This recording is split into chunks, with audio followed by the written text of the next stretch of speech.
Welcome to Alasquatch, the show all about Bigfoot in the great state of Alaska. I'm your host, Beans Baxter. So lace up your boots, zip up your coat, and come with me on an adventure as we explore all things cryptid in the last frontier.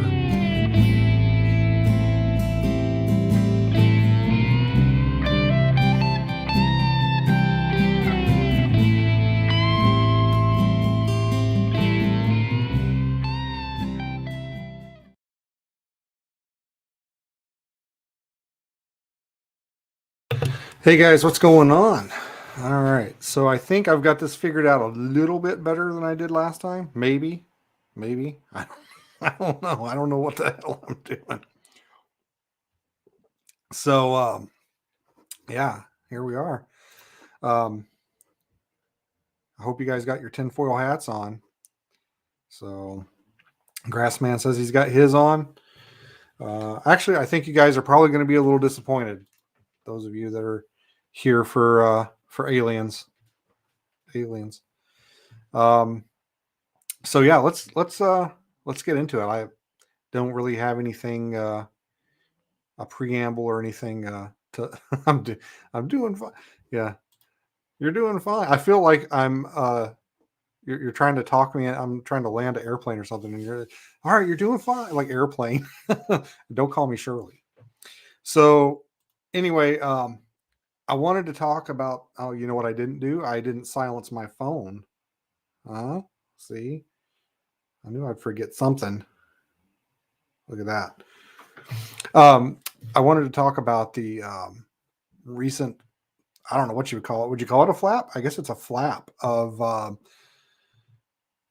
UFOs, unidentified flying objects that's been going on. Specifically, pretty much the only one I want to focus on here is the one that happened here in Alaska. And for those of you that have been following, this happened on February 10th, 5-6 days ago here. And what had happened is a couple of days before that, there was a large, I guess it's safe to call it a spy balloon. There was a large spy balloon that was seen in the sky over Montana, although from what I understand, the government had been tracking it since it left Chinese airspace, or even before that, I guess, maybe even since it was launched. And they tracked it all the way across Alaska, down across Canada, and this is what I understand. Someone saw it in Montana, maybe somebody on a plane, or somebody with a telescope or something, and basically alerted the local press to it, and the local press kind of picked it up, and they had to basically acknowledge it. The government had to say, hey, okay, well, there is something flying over the sky, and we're looking into it. And eventually that led to them saying that we think it's a Chinese spy balloon. It was a large, like 80-foot, size of a couple of buses, had some apparatus hanging off of it, like satellites or solar panels or something. And then they waited till it got over the coast of one of the Carolinas, and they shot it down. And then of course they're like, oh well, we gotta dig it out of the ocean now. And I'm not even sure if they've pulled it out yet or not. I know they were working on it, last they said. And a lot of people were angry about it. A lot of people were like, why did they let it get that far? Why didn't they shoot it down when it was over Alaska? That, good question. I don't understand. Other people were like, hey, why didn't they shoot it down when it was over the US? I mean, if you look at our stance, if you look at some of our behaviors during war, like actual wartime, I kind of get where they're coming from. I understand. I mean, we're so gun shy about injuring civilians. It's not even funny. Like, we'll literally sacrifice, good men so that we don't injure foreign civilians during war. And I understand we're supposed to be the good guys. I get it, but if you take that into account, I can understand why they're like, man, we cannot even think about risking this falling on somebody's house or double wide or something. So I kind of get it, although they really should have addressed it when it was over the Bering Sea or something, and not let it get as far as it did. But there's some more that's going to go into that we're gonna talk about. I've got some slides and stuff. I want some tweets that I want to share with you guys that I've seen, and just some information about it. But anyway, on February 10th, a few days after this, the balloon was shot down over the Carolina. I don't remember if it was north or south. Honestly, I'm terrible at geography, and I get those two confused all the time. I think South Carolina is actually like got a lot of nice beaches and stuff, and I don't know what North Carolina has. Haven't spent a lot of time in that part of the country, but so they saw something in the Alaskan airspace over around Dead Horse. And if you don't know Dead Horse, I'm going to pop it up on a map here for you to see here in a little bit. But Dead Horse is at the I'll show you some inside baseball stuff for Alaskans. So this is Alaska, right? There's the Aleutian chain.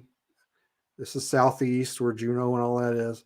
So that's Alaska. So Dead Horse is like up here, like the very tippy top. And that's where the oil fields are. I mean, that's where the North Slope, that's where the slope workers go to work. And it just so happens I was up there last year before last. Time flies, man. In fact, I got this shirt there. It says Off the Beaten Path, Dead Horse, Alaska. There's like one store there, and it's not even a town, really. I guess it's a town. I'm sure they have a post office, but there's like one store there and one gas station. I think we paid $6-7 a gallon for gas, and that was a couple of years ago, not now. I bet it's almost $10-12 a gallon up there now. Anyway, it's ironic because that's where they get the oil out of the ground. But anyway, so I've been there. It doesn't make me an expert. I spent like 2 days there, and that again, it doesn't make me an expert, but I think I have a little bit to add. Maybe I can say, well, I think knowing, driving up there as I did, there's pretty much 2 ways to get up there. You drive or you fly. Driving up there as I did, and you get to see a lot of the surrounding country and see what it's like and get a feel for it. We're gonna talk about some of the stuff that comes along with that environment up there. And so they shot this thing that they detected it. They didn't know what it was. They sent some planes up there. They shot it down, and then they're like, okay, we're going to try and recover it. Well, the ice, the sea around that area is frozen. And I think a lot of people were thinking like, oh, they're just going to like drive a truck out, like ice road truckers on there and get it. And it's not quite that simple. But let me see if I can start my slideshow here. Look at that. Isn't that nice? This is much better than last time. Last time I was like doing screen sharing and didn't know what I was doing. And I even made a logo. Look at that. So this is the statement from the governor. I don't know if you guys can see that. I might be able to make it a little bit bigger. Basically, he's just saying, and this was released on February 10th. He's just saying, hey, we detected an object up there, and some planes from Elmendorf Richardson went and intercepted it. And shout out. That's where I was stationed when I was in the military. They headed up there, took care of business, got it down, and that's the gist of it. It doesn't really offer up any information as to what it was, and that seems to be the big question: is what was it? Was it another balloon? Was it was it something else? And of course, as time goes by, we're not getting any information. Like, we don't know. They say, well, we're going to go try and recover it. Recovery's taking a while. And as time, I think as time goes on, as people get impatient, I think people start to speculate and things start like escalating from there.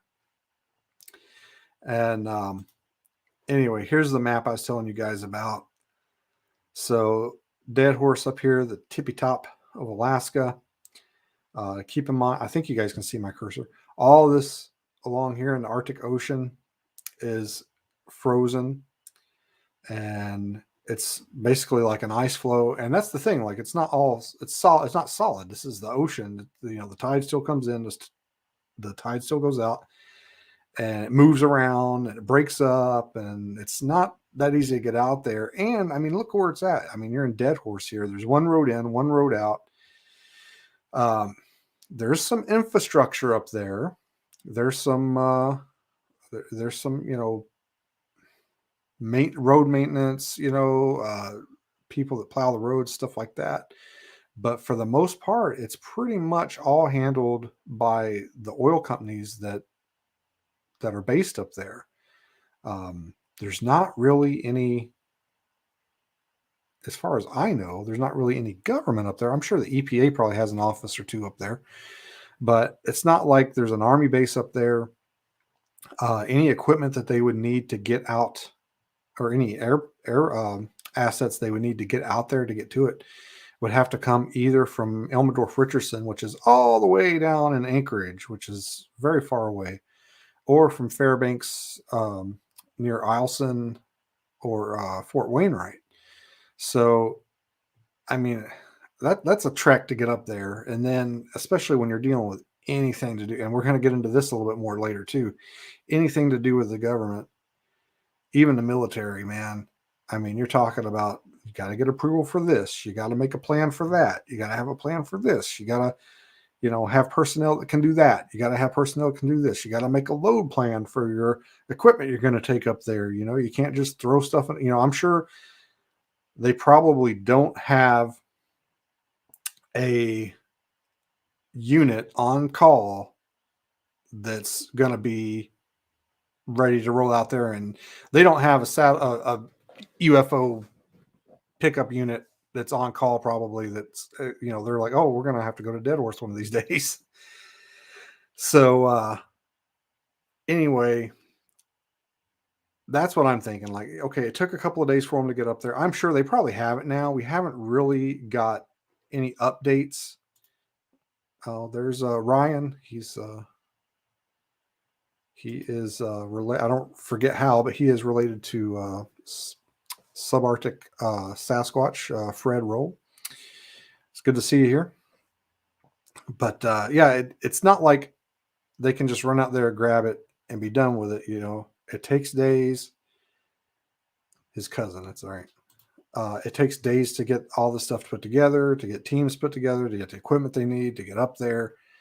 And, you know, like I said, I don't think they're probably going to have a ton of assets that they can pull. I don't think they're going to go over to BP and be like, hey, can we, can we use your guys' bulldozer to move this, to go over there and get that, move this ice to go over there and get that thing that fell out of the sky. Again, that's my, all these are my opinions and thoughts based on my training and experiences. If it's not clear by now, I know absolutely jack about anything. So you're listening to my thoughts and opinions. But they are based on my experiences, and I have had some experience with the military. So these guys, they got to get up there, they got to get this thing. And I think what people probably aren't taking into account is this isn't just like going and finding a penny on the ground and going over and picking it up. There's protocol you have to follow. You've got to make sure, is it have a payload? Is it nuclear? Is it biological? Is it chemical? They're going to have to go out there and make sure this thing is safe to get close enough to before they can even pick it up. And again, this was part of I was going to talk about this. It's 30 below up there, and they don't really get it. I don't think they're getting any sunlight, maybe 3 or 4 hours a day, something like that. Maybe. But yeah, I mean, bad weather, plus it's, the government. I mean, it's not going to happen overnight. I know there were some people that were impatient because because they were, I guess, taking so long to recover it. And I don't think they ever come out and said that they did recover it. I think as of right now, they just said that recovery efforts were underway. I don't know if they ever come out and said, "Hey, we got it." I'm guessing. I'm guessing they have it. They probably had it for a couple of days now. But the thing is, I don't think that we're going to know necessarily what it is for a while. By the time they get around to telling us what it is, we're going to have forgotten about it. So yeah, I don't think they're going to tell us anytime soon. So this is um, this is the guy. I don't know how to pronounce his name. Giorgio Tsoukalos.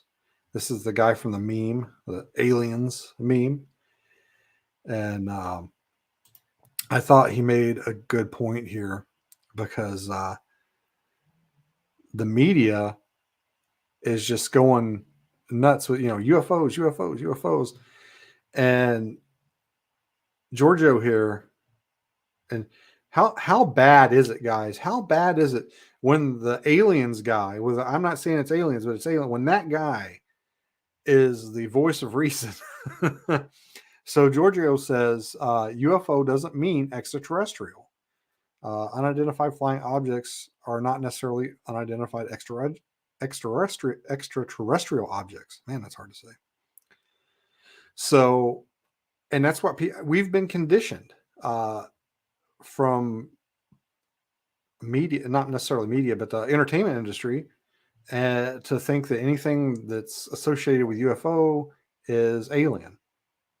And, honestly, I mean, by definition, UFO is something that's flying and it's not identified. So if you're sitting across the room from somebody and they throw a pencil past your head and you see it, but you don't realize what it is, technically you've seen a UFO by definition, by semantic, if we're getting into semantics about it. But I just thought it was a very good point that Giorgio made there, because the media was just going crazy and talking about UFOs, and people were talking about aliens and tic tacs and spacecraft. And I feel personally, I feel that if something is able to transverse the galaxy, uh, and it's going to take, years and years for them to get here, and their craft is, or it's not going to take them years. They've developed craft that can get here quickly. If they can do that and avoid all the micrometeors and space dust particles and all that stuff that can punch through, uh, you know, spaceship holes, then they're probably not going to get here and get shot down by a conventional aircraft. I just don't think it's going to happen. I think whatever that thing was probably man-made, um, and I think Giorgio here is, he's being the voice of reason here. People are kind of getting worked up in a tizzy. I I feel a lot of people don't understand how inefficient and difficult it can be, um, to recover something like that. Up here with the no assets and the terrain and the weather, and they're just, well, we haven't heard anything, so it's aliens. Um, and Will Grassman is talking about his stepson has been sent to Fairbanks because of this stuff. Man, that's crazy. Yeah, if you get any inside baseball stuff, you're gonna have to let me know. So this I wanted to talk about a little bit. Uh, it talks about the recovery here. They're working with National Guard units, and that's another thing. These National Guard units, they got to be activated. These guys are going to work one day and they get a phone call, and then they got to get their stuff together and go. And I'm not saying all, but most units. I was in a QRF when I was in the military, and we had basically we had to be wheels up in, like, I think it was 72 hours or something. And if you think about it, that's like 3 days. That's a long time, and that's a quick reaction force that we were on.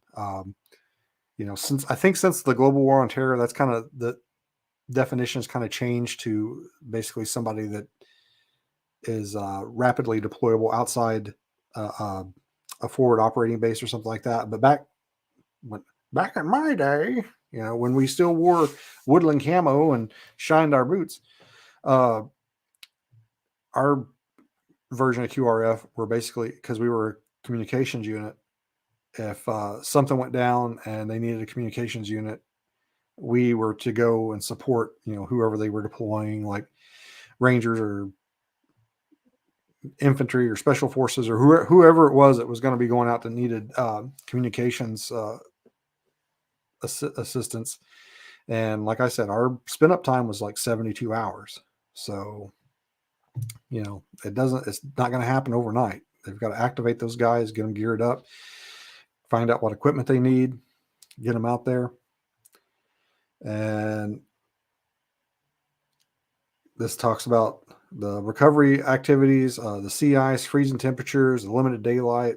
I mean, it's taken some time, but like I said, I think by now, 6 days in, probably got it. Or at least if they don't have it, they know where it is and they got eyes on it. And this is what I kind of wanted to get to. This is where things kind of get weird, because initially I think everybody's thinking like, okay, probably another balloon, right? Well, this one is the first mention where I saw some, and I don't know who this guy is. I don't follow him on Twitter. I think he showed up because somebody that I follows him or liked this tweet. So most of these people, I only follow a couple people on Twitter, and most of them I know who they are, and every now and then I get like, it shows tweets from other people, and sometimes I take screen grabs of those tweets.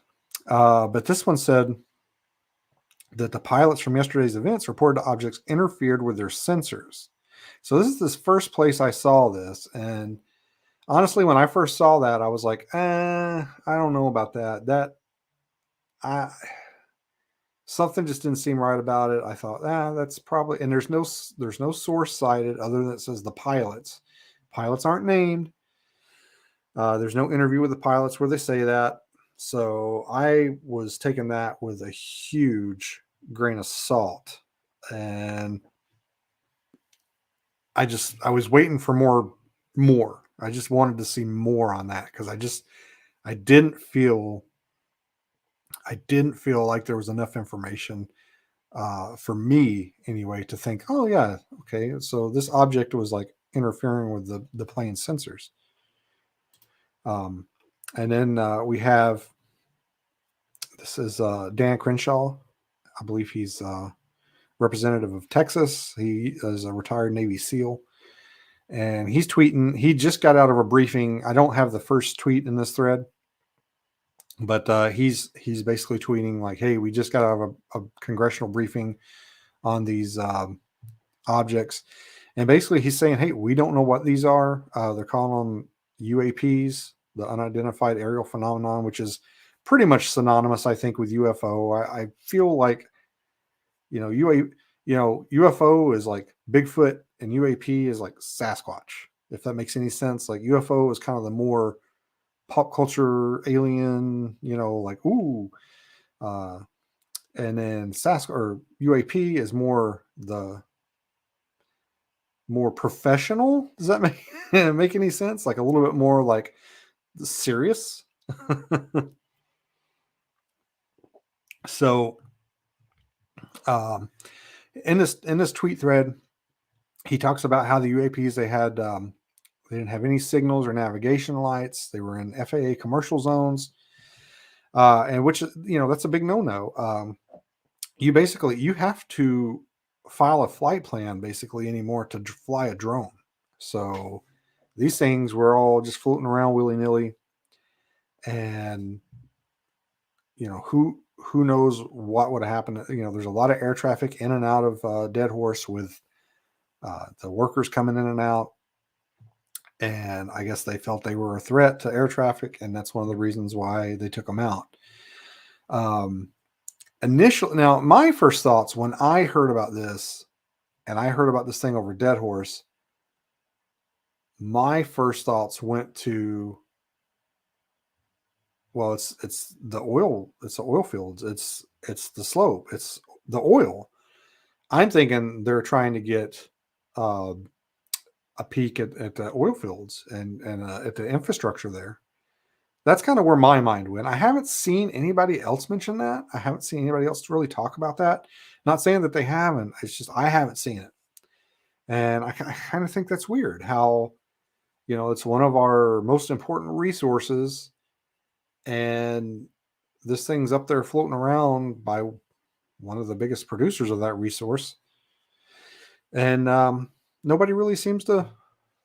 They were like, "Oh, this might have been a threat to commercial aviation." I'm like, "What about a threat to the oil or the pipeline?" So that was interesting to me. How it just never seemed to be brought up.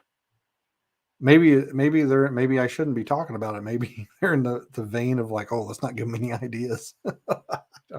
I don't know, but anyway, yeah, we're just now seeing them height. Oh, I'm going to talk about this here in a second. The heightened surveillance.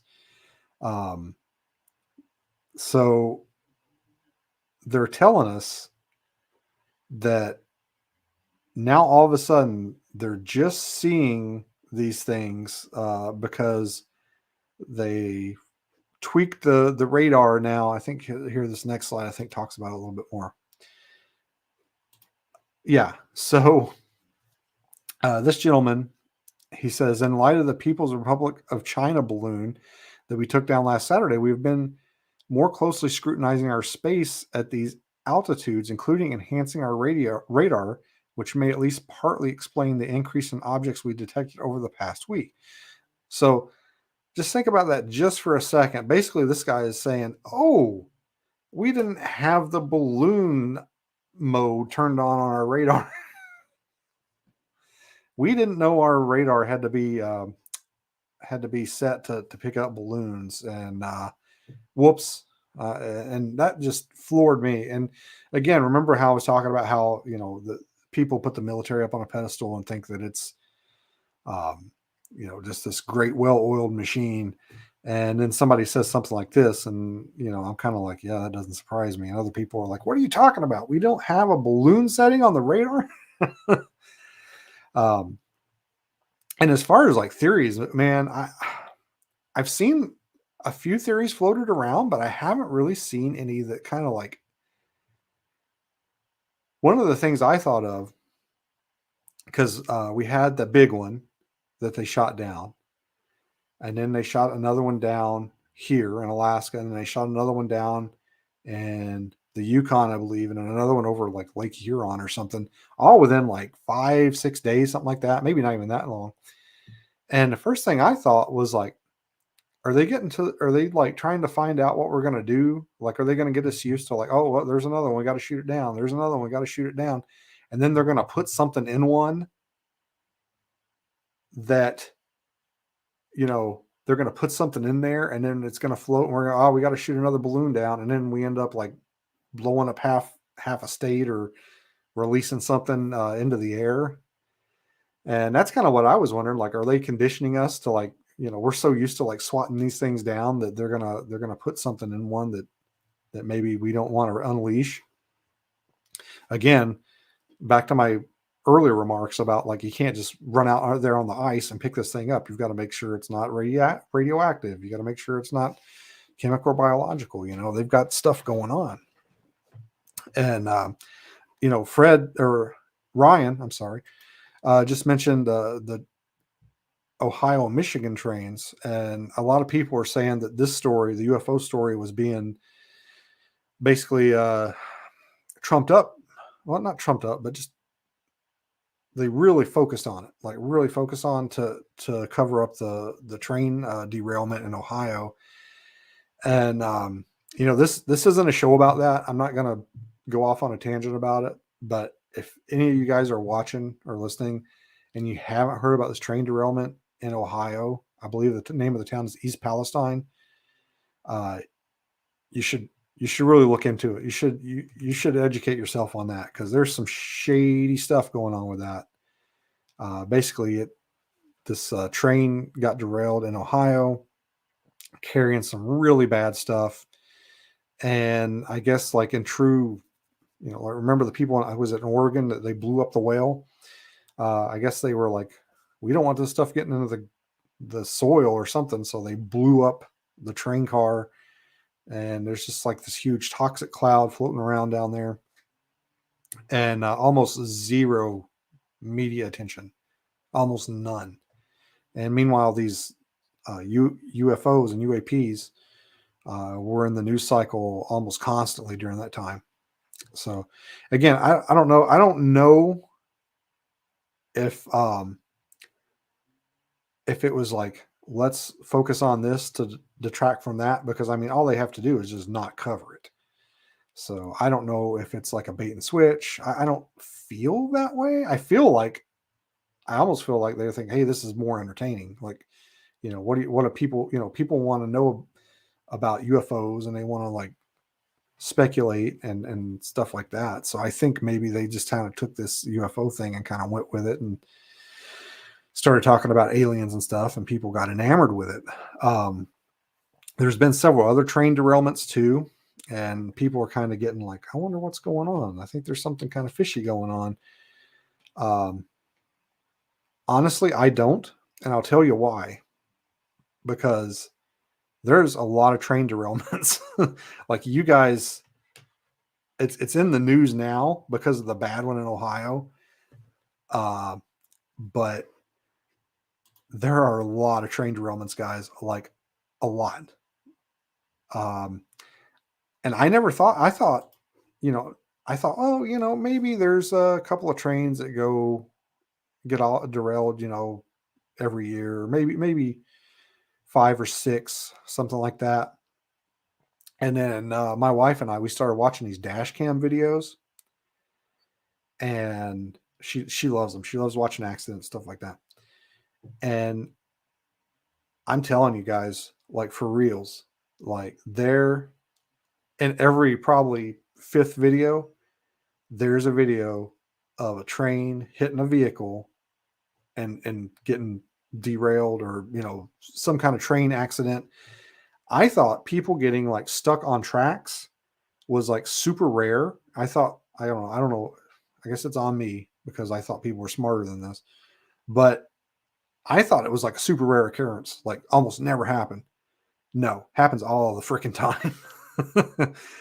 Trains hit cars, and 18 wheelers too, especially. I don't know what it is about 18 wheelers. They seem to get stalled out on the tracks all the time. Trains hit cars all the freaking time.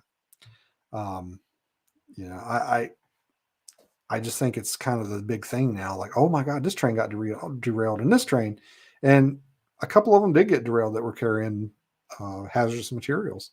And I can see why that it would be it's what they call a soft target in military jargon. It's a soft target. These railroad tracks, they're in remote areas. They're not really policed or guarded at all. And it's a super soft target. So it would absolutely be a great target if you were trying to injure our infrastructure for the nation. So yeah, it is not rare. You start watching dash cam video. Frank just made a comment. I thought it was super rare too. No, start watching these dash cam videos. I guarantee you'll start seeing all kinds of train accidents. It just blew my mind. And in fact, my wife and I were talking about it before this mess happened, before all these trains started derailing. Because I was like, man, I had no idea so many trains hit cars. Apparently, it is a pretty common occurrence. Again, this is one of the military spokesmen here, Van Herk. I don't remember what his rank was. And this was interesting. This gentleman, like I said, I can't remember his rank, Van Herk. I don't know if it's in this article. this is something that kind of, when I heard it or when I read it, my jaw kind of hit the floor. So check this out, guys. This guy says, uh, when asked if he's ruled out aliens, Van Herk said, "I haven't ruled out anything at this point." Um, Honestly, guys, when I saw that, my jaw hit the floor. Not because I'm like, "Oh my God, they're aliens," because this dude is in the military, and he said that he said they asked him about aliens, and he didn't say, no comment, or this isn't the X Files, or come on, be serious, or you know, beam me up, Scotty, something like that. Because a lot of the times, the government, especially military, like they don't address it, they don't talk about it, not a thing. And I believe a couple of people on Twitter commented on this quote, and basically said, if this was 4-5 years ago, that guy would have ended his career probably with that quote. And I agreed. I can't believe he said that. I haven't ruled out anything at this point when asked about aliens. And I mean, honestly, if you think about it, I feel the same way about Bigfoot. Like, I'm not a woo guy, not into aliens or anything. Well, I enjoy the UFO topic, but I'm not a UFO guy. But there's people out there that think Bigfoot came from a UFO, or he's some kind of alien experiment or something.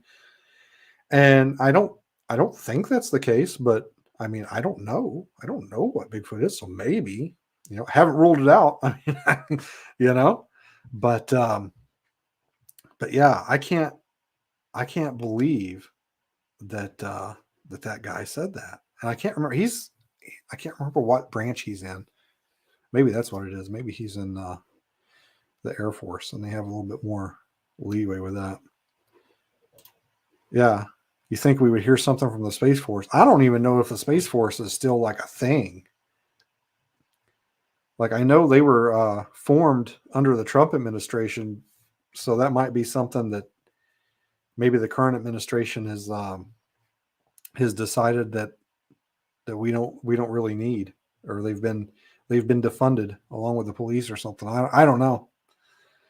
But yeah, you think this would be in Space Force's, like, that's their thing, that's their pocket, that's their forte, their specialty. You think that's where they would be? And I haven't seen anything from anybody that was affiliated with the Space Force. You think they would have them doing interviews on CNN or something, or NASA. I don't know about NASA.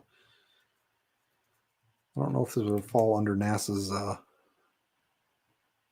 wheelhouse. But yeah, that's asked by a reporter whether he's ruled out aliens. Van Herk said, "I haven't ruled out anything at this point." That blew my mind. I can't. That's the thing. Where Will's quote about living in a movie. That's something you would hear in a movie. They ask, "Have you ruled out aliens?" I haven't ruled anything out. That's these are interesting times we're living in, my guys. Here we have Giorgio again. He says, "It's always a balloon until it isn't. One thing is crystal clear about yesterday's fascinating developments. Legacy anchors are clueless in how to address and discuss what is being observed up in the sky in a meaningful manner, beneficial to their viewers. Start reading books, please." Okay, this. This 100 times this. Oh, sorry. Just like with the military people, whenever it comes to UFOs or aliens or Bigfoot or anything not of the norm, it seems like that the mainstream media just, like, they might, if they do a story about it, they kind of do it kind of tongue in cheek. They like play the X Files music in the background. They make little little jokes about tinfoil hats and little green men and probes and stuff like that. And you can tell, like, if you watch some of the news coverage about this stuff, especially when it started getting kind of weird and they were talking about aliens and actual UFOs in that context, you can tell some of these newscasters are just like, they really want me to read this on air. it's it's pretty crazy. Yeah. What's Ryan said something here. If you want to know what happened to me and my cousin Lucas 9 or 8 years ago, ask Fred. About the sound. Oh, if that, I think he told me about that. If that's the one where they were going to mine or something. Anyway, yeah, I think I'll get with you and we'll talk about that. I'm gonna have to have Fred on one of these days and talk about his encounter. In fact, I just texted with him today. Let's see. So this next one is kind of interesting, and I promise I'm this isn't death by PowerPoint. I'm going to be done here in a minute with these slides. So this next one, I just saw this today, and I thought I'd throw this in here because it's kind of interesting. So this lady, I don't know this lady. I'm not super familiar with her. Her name's Emerald Robinson, and she tweeted, top defense expert tells me that UFO shot down over Alaska by American F-22 was a Chinese exotic vehicle that is hypersonic and may have anti-gravity technology. These vehicles can travel at Mach 5. And I believe she went on to say, second Chinese exotic vehicle, drone, was shot down over Lake Huron. Pentagon is very tight-lipped about retrieval of this vehicle. A source tells me China might be testing American military response to sudden incursion into our space. These two drones were not balloons. So I saw that and I thought, well, that's interesting because I haven't seen anybody else say anything like that. And I sent that tweet to a friend, and she basically sends me back this like article on this Emerald Robinson lady, and she seems a little. She's tweeted some.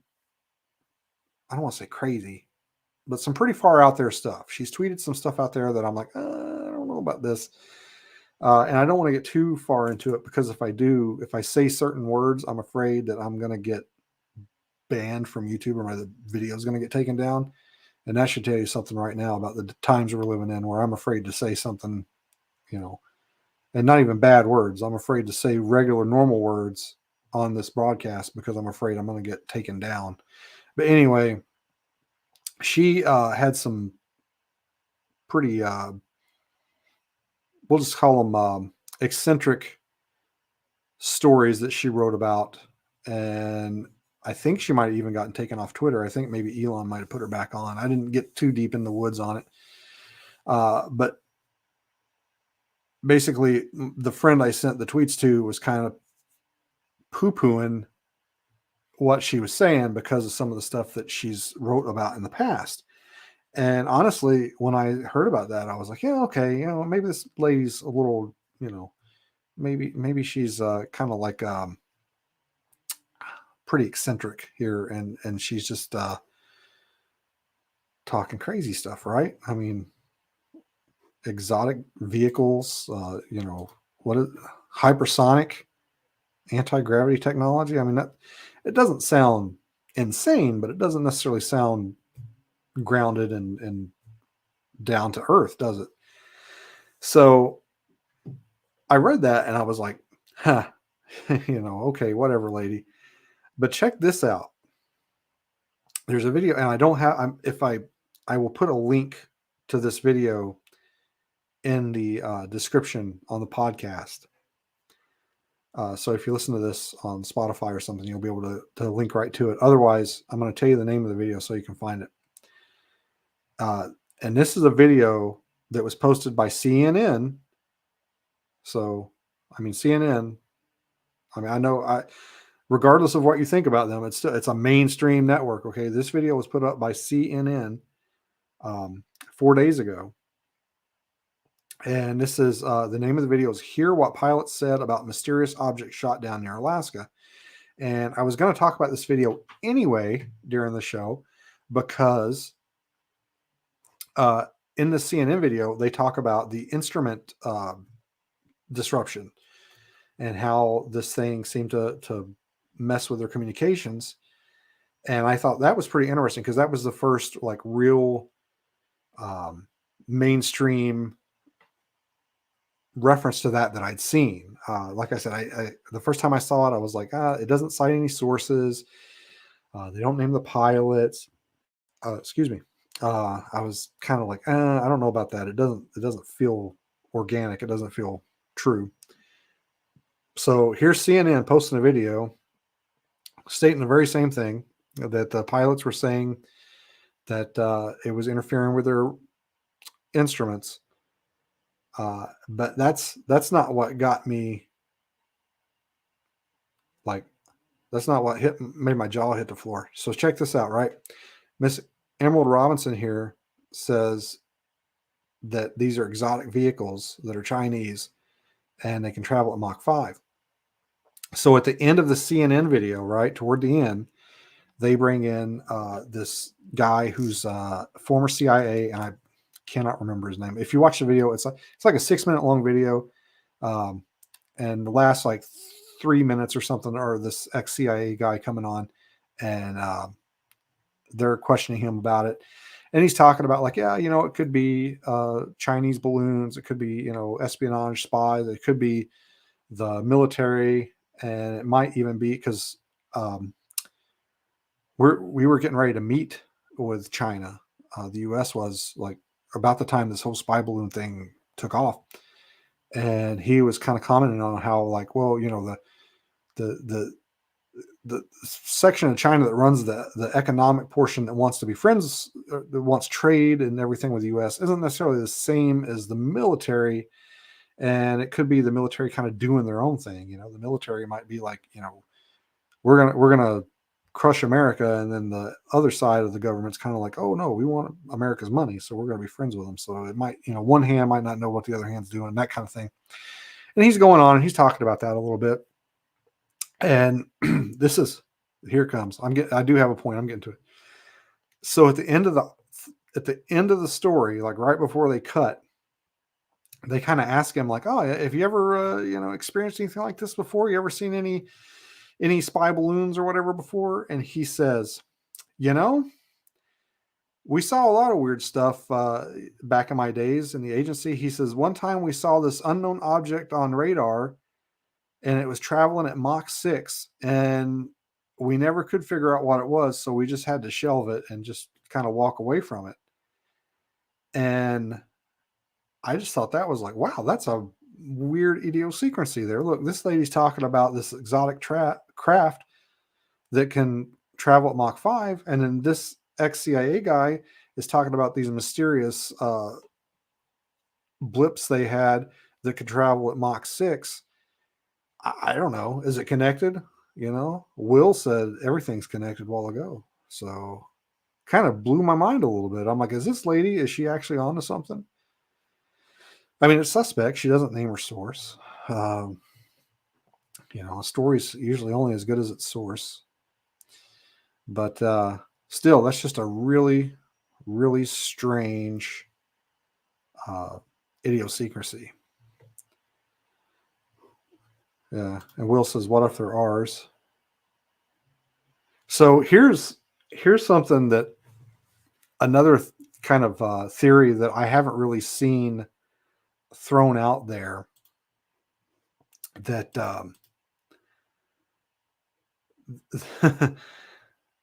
and they'll never admit to it if this is it. They'll never say this is what it was. But I was, in my mind, I'm thinking, what if this is all like some like eccentric, like Doc Brown from Back to the Future type scientist, like doing his own like backyard weather research or something, and these are just like some of his balloons. Obviously, I don't think that the one that we shot, the first one we shot down was. I think China actually owned up to that one and said that was theirs. But I'm talking about these other objects here. What if it's just old crazy Doc Brown, trying to do his own weather experiments, or just somebody else. I guess there's people that do this kind of stuff for a hobby. Uh, Literally right before I sat down to go live, I saw an article pop up that said basically a hobby group was claiming that the one that was shot down over the Yukon might have been one of their balloons, because I guess these people, they launched these like weather type balloons, and they put trackers on them, like monitors, and then they track their progress. And I don't know if there's any like scientific um, value to that, or if they just do it for fun. I don't know, but that was kind of interesting. Uh, um, Ryan wants to know if we're going to be live streaming at the Boreal Bigfoot Expo June 10th and 11th in Fairbanks. By the way, I forgot on the last episode to talk about the Boreal Bigfoot Expo. I don't know if I'm going to be live streaming, but we are going to do something. We're going to do a live podcast. I don't know what our resources are going to be as far as internet. If we have internet, then yeah, definitely we'll live stream. If we don't have internet, then we'll just record a podcast and I'll post it later. But we'll record it live at the expo. So there's definitely going to be something. There's definitely going to be something that people can come in and sit down, and I'll sit down with somebody and we'll talk at the expo. Some of the guests, if not more. Let's see, distraction for what's happening in Ukraine and chemical spills. Yeah, we talked about that a little bit. I think probably. I mean, I definitely think they're covering up the chemical spill in East Palestine. I mean, just the lack of mainstream media coverage is appalling, in my opinion. I mean, that is probably the worst ecological disaster in the last 20 years or more. But yeah, it's kind of weird. I don't know. There's a quote that I really enjoy. I'm not super into conspiracies, although my opinion seems to be waxing and waning nowadays. But I'm not really into conspiracies, and there's a great quote out there that says, and I'm gonna not get it verbatim, but it's basically don't attribute to malice that which can be explained with stupidity. And I think that a lot of things that people point to and be like, oh, they're doing that because they're mean or evil or because of this, and it's probably just because they're not very smart or they didn't take the consequences into account. But yeah, it's like talking with my hands. That's not good radio. I'm talking with my hands. Yeah, it's so many rabbit holes. And honestly, like I said before, guys, I don't think we're going to get the answers anytime soon. By the time they give us any answers, if they decide to, we're going to forget this even happened probably. There was, I guess, a press conference today at the White House about it. The president spoke about it. And the only thing, because I was getting ready to do this and I'm like, oh no, they're like releasing information, and I'm getting ready to go on the air and they're going to talk about what these things were. So I'm like trying to read up on it. Basically, the only thing that they released today, or they said today, that was of any, I guess, interest, was they don't think that the one they shot down over the Carolinas, that was a Chinese spy balloon. I think they pretty much confirmed that, but they said they don't think the other three were connected. So they're saying they don't think that the the one in Alaska or Yukon or Port Huron, or was it Lake Huron, was they don't think they were Chinese spy balloons, so they think they were something else. And I even saw an article going around today saying that they thought they were maybe some of them were like used car dealership balloons. You know how they have those like crazy like there used to be one here in I think it was Anchorage. It was like a giant gorilla or something that they had up on the building. And there's an interesting, or was it a car dealership or was it a mattress ranch?